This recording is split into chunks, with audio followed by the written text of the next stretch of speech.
Pero ako medyo before I recognize Congressman Bosita for his interpellation, medyo na-confuse lamang ako dun sa mga presentation ng both sides ano. Kanina kasi may sinasabi about the 27 million. I'll be asking the head of the ano no, ng chief ng district special operation unit sino ba yan si Colonel Guevara. Kayo nag-handle nung ano no, nung 27 million, di ba?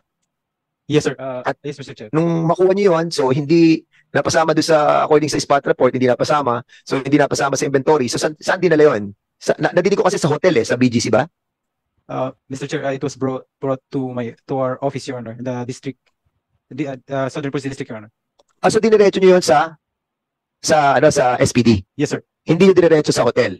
No, Your Honor. In accordance to the report that was a statement ni General Navtates. Yes, Mr. So Chair. diniretso niyo sa SPD. Yes, Mr. Ano oras niyo dinala doon? It was on the right after the operation, it was brought to our office, Your Honor. Pero hindi nakasali sa spot report. It was not included in the spot report since we're still asking with the investigator if it is part of the human trafficking, Your Honor. Yun na nga, hindi kasama yun sa search warrant ninyo di ba? Yes, yes. Ang search warrant nyo is yung issue lang ng mga firearms doon, di ba? Yes, Your Honor. Basically, yung human na pag ina-analyze mo ang human, no? Kapag nakita yung ganong klaseng ebidensya, dapat kasama na agad sa report. Pero dito, hindi nyo ni-report. Di ba? At nadala nyo sa SPD anong oras?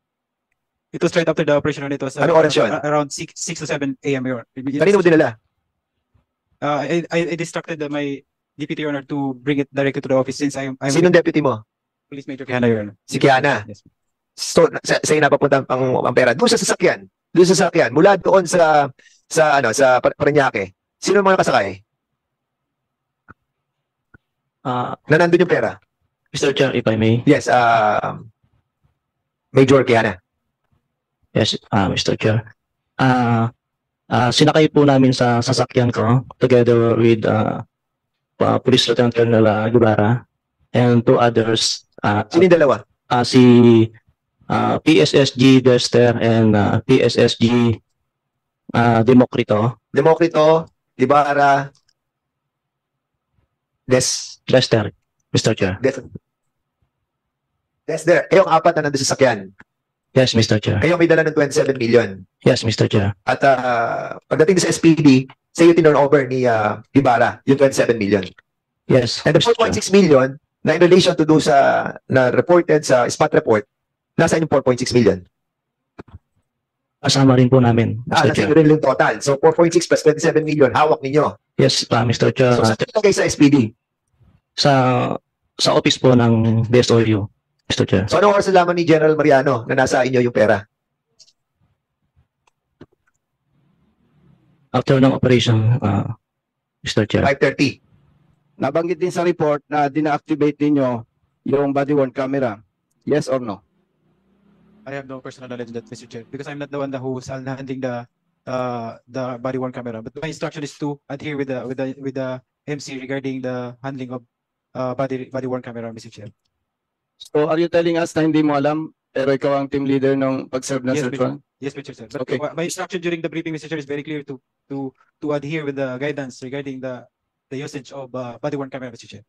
Mr. Chair, pwede po bang patayuin natin yung mayroong body-worn camera during the I think operation? the one assigned with the body-worn camera was Patrolman Acosta. Yeah, ayan si what's her name? Julie? Patrolwoman Patrolwoman Acosta, sir. Julie Acosta. Speak louder, please. Kyra Acosta, sir. Ayun, siya yung assigned sa body-worn camera. Kaso yung isa lang. So, Isa lang. Camera. Dapat at least dalawa yan in accordance with the ruling of the Supreme Court. So very clear na may lapses na agad Mr. Chair. Policewoman Acosta? Yes po, Your Honor. Mr. Chair, pwede po bang malaman kay Policewoman Acosta bakit niya din-activate yung body-worn camera? Your Honor, I was assigned to call the arresting officers to go upstairs po, Your Honor. So anong relevance nun? Ba't kailangan patayin mo yung body-worn camera? May nagbigay ba sa'yo ng instruction o wala?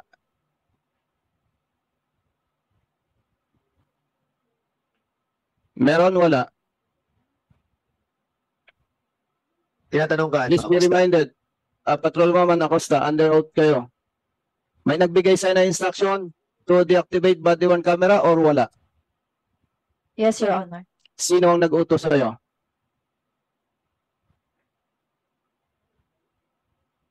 Police Major Quijano, Your Honor. Police Major? Quijano, Your Honor. Where's Police Major Quijano? Quijano. Is it true na nagbigay ka na instruction to deactivate body worn camera of patrolwoman na Acosta? Your Honor, Please answer the question, yes or no? no, Your Honor. So, sino nagsisinungaling sa inyo? Siyempre, contradicting yung inyong response reply. Wala po akong instruction, Your Honor, na i-off yung camera namin. Patrolwoman na Acosta. Totoo o hindi na inutusan ka ni Colonel Quijano? Totoo po, Your Honor. Okay. Sino ang nag-cut ng digital video recorder? Sa pagkakaalam mo, okay, Mr. Chair, somebody's raising his hand. You're asking about, Congressman Busita, you're asking about the CCTV. Yes. Okay, sige. Yes, Mr. Chair. Sige, go ahead. Sino may kinalaman dun sa pagpuputol ng CCTV sa loob ng Unit 1811? Sige, you're raising your hand. Please state your name and your position. I'm Patrolman Cariaga from DSOU and ako po yung nautusan na ikat po yung CCTV, sir. Sinong nag-utos sa'yo? Patrolman Cariaga. Police Major Quijano po. 2 points. Police Major Quijano. Nagsisinungaling din ba ito si Patrolman Cariaga? Mr. Chair, Congressman Busita, before you proceed, Vice Chairman Acop, may we remind the resource speakers to refrain from lying, if this hearing, this committee will find out that you are lying many times, we will be compelled to do something that you will not like. Okay?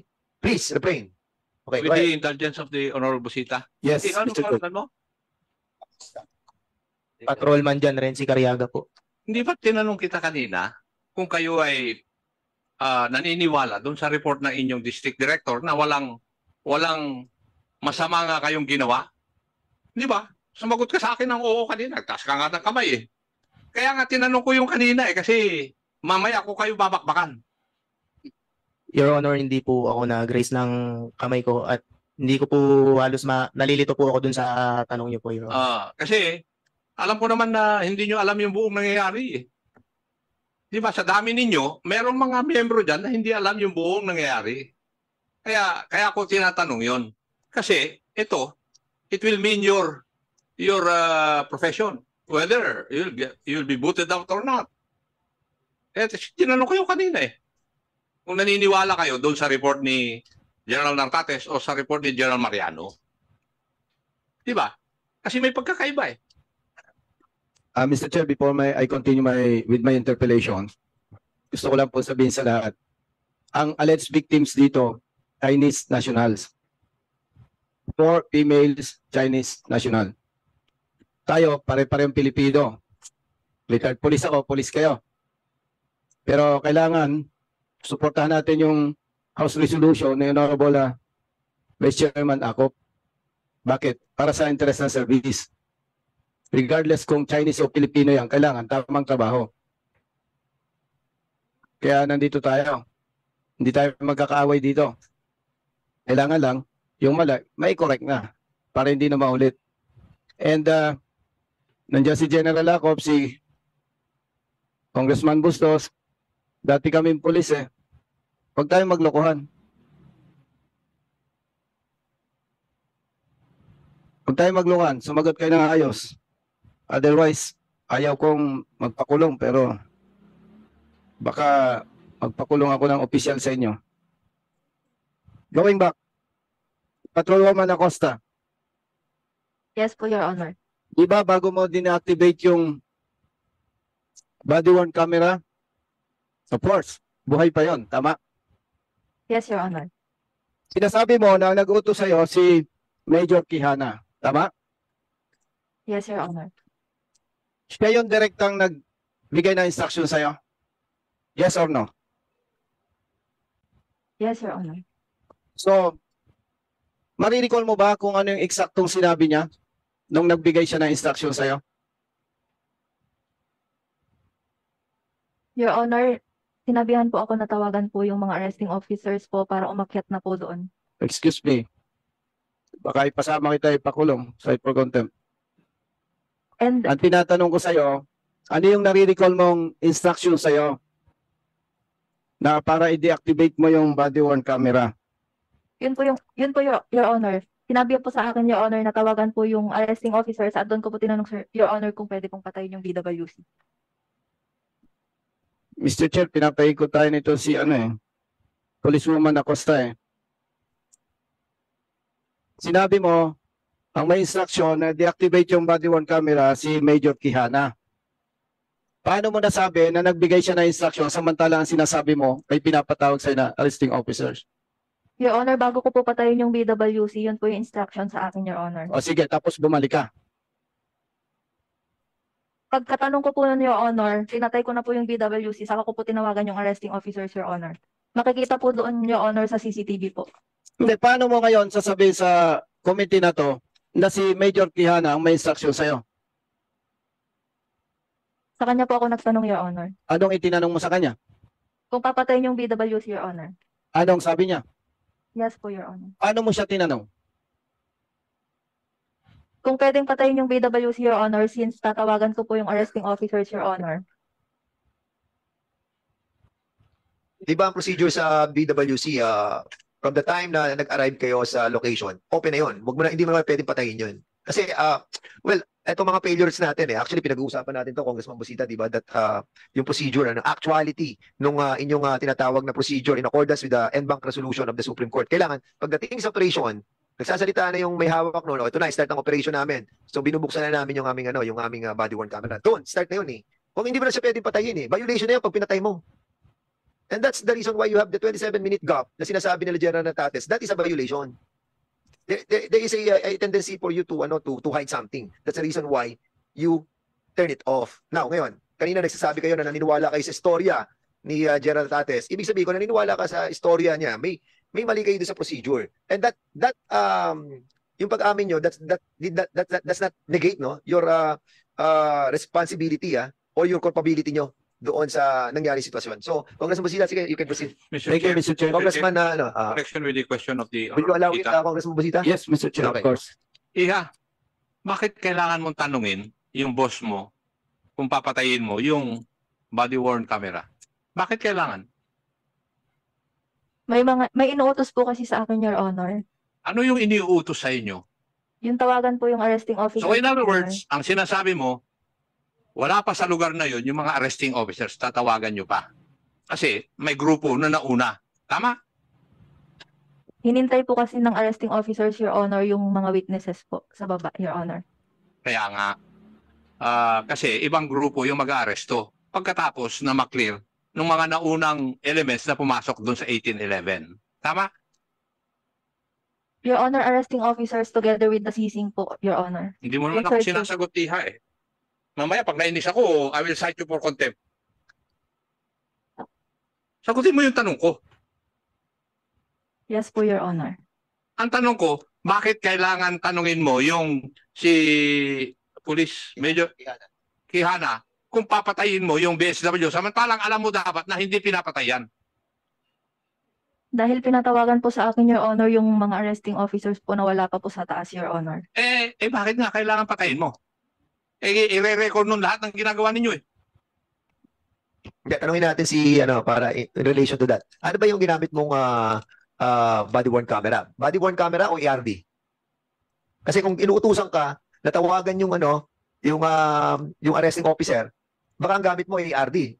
Yun din ang gagamitin mong pantawag. Tinutulungan na kita sa justification mo, anong gamit mo? BWC, Your Honor. Body worn. So body worn camera, so hindi mo na siya dapat pinatay. Kung body worn camera siya, nakalagay sa dibdib mo, pwede ka naman tumawag na inuutusan ka. So ang reason, bakit mo pinatay? Ang tanong, bakit mo pinatay? Yes. You want to answer that? Mr. Chair, if I may. Tuloy ko na. Sige, you can proceed. Tapos na yung question mo, no? Mr. Chair, with the indulgence of Congressman Busita, just for 10 seconds. 10 seconds lang. 10 seconds. Okay, go ahead. Yes. Congressman Busita. Bustos. I would grab this opportunity kasi nandito yung mga pulis at naka-live tayo, di ba? So maraming nanonood na pulis sigurado. Para hindi na po maulit ito. Next paragraph of section 3, babasahin ko sa inyo. Both video and audio recordings, functions of camera shall be activated as soon as the officers arrive at the place of arrest. No? Malinaw ito, huwag nyo nang tanongin yung boss nyo, kapag inutusan kayo, may ibang plano. So, kahit anong ranggo nyo po, no, kahit anong ranggo nyo, mas bababa ka doon sa nagutos sa iyo, panindigan mo to kasi ang loyalty natin is sa tao. Thank you, Mr. Chair. Congressman Busita. Thank you, Mr. Chair. Yes, sir. Eksakto. Policewoman Acosta, Yes, Your Honor. bigyan ka namin ng chance na umayos sa sagot mo, ha? Paano ka, kasi ayaw mong sabihin yung totoo eh. No? Alam mo, kahit mabay tayo, napipikon din tayo, no? Kasi parang nagsisinungaling ka eh. Pag hindi mo ayusin, believe me, papakulong kita. Ngayon. Nagtanong ka kay Major Quijana o hindi?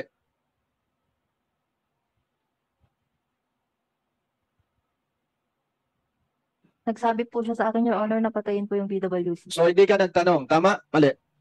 Yes, Your Honor. Okay. Yan ang totoo eh. Pinapaikot mo kami kaya nakakainit ka ng ulo. Oh, wag mong baguhin kasi alam namin yung totoo at hindi. Kinaklarify lang namin. So anong eksaktong sabi sa'yo ni Major Quijana? Patayin yung BWC camera, Your Honor, at tawagan po yung mga taong paakyat pa, Your Honor. Yan ang kapanipaniwala. No? Okay. Mr. Chair, balik po tayo kay Patrolman Cariaga. Patrolman Cariaga, Mr. Chair. Yes, Your Honor. Paano ka inutusan ni Major Quijana na ikat yung DBR? Your Honor, simulan ko po dun sa naging tasking ko po talaga. Ang tasking ko po talaga is searcher po ako.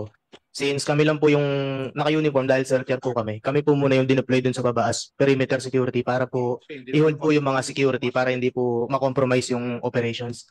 Then pinatawag na po kami paakyat po. Nung pag-akyat po namin, tinatawag po kami ni deputy. Nung tinawag na po ako, Sinong deputy, by the way, Mr. Chair? Major Quijana. yes po, Your Honor. Deputy siya ng Special Operations Unit ng SPD, tama? Yes po, Your Honor. Okay. So, na ipatawag, kakarap mo siya, anong specific instruction sa'yo pertaining to this, yung pagputol ng DVR? Sabi lang po sa akin, bunutin mo na yung CCTV. After na bigyan ka na instruction na bunutin yung cord sa CCTV, ano pa yung sinabi niya? Wala na po. Ano na lang po ako sa kanya. Sinunod yun na lang po yung instruction niya kahit ano po sa akin yun. Alam mo, may tinatawag tayong lawful and unlawful orders. Yes po, sir. Oh, by the way, thank you at nagsasabi ka ng totoo para hindi nainit ulo namin. Yes, Your Honor. Is it lawful or unlawful order? Unlawful po. Oh, clear. Major Quijana, Mr. Chair, dalawang police non commission officers yung nagsasabi na inutusan mo. Yung isa, i-deactivate yung body worn camera and the other one is bunutin yung cord ng DVR. I-deny mo pa rin ba yung sinasabi nila o hindi? Your Honor, wala po akong inuutos na ganun, Your Honor. Okay. Patrolwoman Acosta, siyempre, nung utusan ka niya, allegedly, naka-on pa yung camera, tama? Yes, Your Honor. Yes. Mr. Chair, pwede po bang ma-find out natin or ma-present yung camera? I think the group of General Natates have the copy, nung BWC. But in accordance with what I read, after the BWC was supposedly to be turned over to the data custodian, mismong si Patrolman Acosta ang naglipat sa isang USB. Is that right, Patrolman Acosta? In accordance with your affidavit, that was one of the reason that you have been accused as well, I think, tampering dahil hindi ikaw yung may dapat na maglilipat noon, dapat yung data custodian, di ba? After the BWC or the end of the operation, it will be submitted to them, di ba? Ang problem, baka altered na yon. So hindi ko alam siguro General Nartates, so nakita nyo ba sa record ng BWC? Andun yung voice over na inutusan na patayin yung BWC? Wala. None, Your Honor. So kung wala, I think yun ang handling of the BWC was not done properly by Patrolman Acosta. And that's the reason why sinasabi natin kanina, may mga, yung mga lapses nila sa pag-handle ng BWC. At tanongin natin si Patrolman Acosta. Siguro kasi ikaw nag-handle nun alam na alam mo So, nung binubuksan ko na yung BWC, madidinig mo na doon yung order di ba? Nadinig mo yung order doon, di ba? Yes po, Your Honor. So, nung sinubmit mo na sa data custodian yun, binigay mo na sa kanila, at nilipat mo na sa device, natanggal ba yon? Your Honor, hindi po ako yung naglipat sa USB, Your Honor. Yung data custodian po yung naglipat doon. Sino yung data custodian?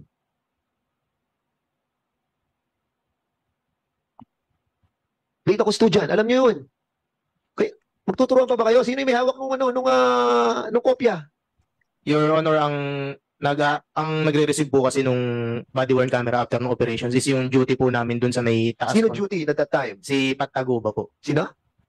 Patrolwoman Taguba. Taguba? Opo. Kasama ba siya dito sa operation? Hindi. No po, duty po siya dun sa may taas namin. Sir. So, doon mo tinurn over. Sa command center po. Doon po kasi nanggagaling yung BWC namin. Doon din po namin sinusurrender, Your Honor. Okay. So, right away, pagdating doon sa end ng operation, pagbalik nyo sa SPD, isinurrender mo ba yun? Tingnan mo yung affidavit mo kasi baka mamaya magkamali ka. Kasi doon sa affidavit na I read, ikaw naglipat, tapos ibinigay nyo sa data custodian. Yun ang pagkakabasa ko. Correct me if I'm wrong. Kasi pag iba sinabi mo, tapos binasa ko ulit mamaya yun, you can be cited for contempt, Sige, go ahead. Patrolman Acosta. Nilipat mo ba? Ikaw naglipat? This is the right time for you to answer rightly, Kasi pag na-compare namin yan, natatandaan ko, doon sa affidavit mo, inilipat, tapos saka dinala sa data custodian. Ang tanong kasi doon, ang susunod namin tatanong, kung wala nakita sila General Nartates, ibig sabihin, may nagtanggal bago nyo sinabit sa data custodian. Aminin nyo na kung kasi malulubog kayo lalo. Your Honor, yung BWC po kasi, na-extract lang po yun, Your Honor, doon po mismo sa message center, Your Honor. Hindi po kami pwedeng mag-extract doon, Your So in Honor. other words, hindi ka naglipat nung from body-worn camera, nilagay nyo sa pinaka-mother unit, tapos yung data custodian na nakakita nun. Yun po yung Your Honor, siya po yung binigay lang po namin yung BWC, Your Honor, at hinintay lang po namin na ilagay sa USB, Your Honor. Okay, sige. So in other words, Congressman Busita, we will be asking the data custodian to be present on the next hearing. Thank you, Mr. Chair. Umani naman ito ng iba't ibang reaksyon mula sa ating mga netizens. Ayon kay Ping Flores, those policemen we trust to do the right thing are the ones who are doing the worst thing. How can we trust them? Pahayag naman ni Meg Habaga, polis talaga ang #1 syndicate sa Pilipinas. At ito naman ang saloobin mula sa ating kababayan na si Jerry Reviame. Ipakulong na po ninyo lahat yan para di na pamarisa ng ibang pulis. Mabuhay ka po, Colonel Busita. Mga kababayan, feel free to comment below para maglabas ng saloobin sa balitang ito.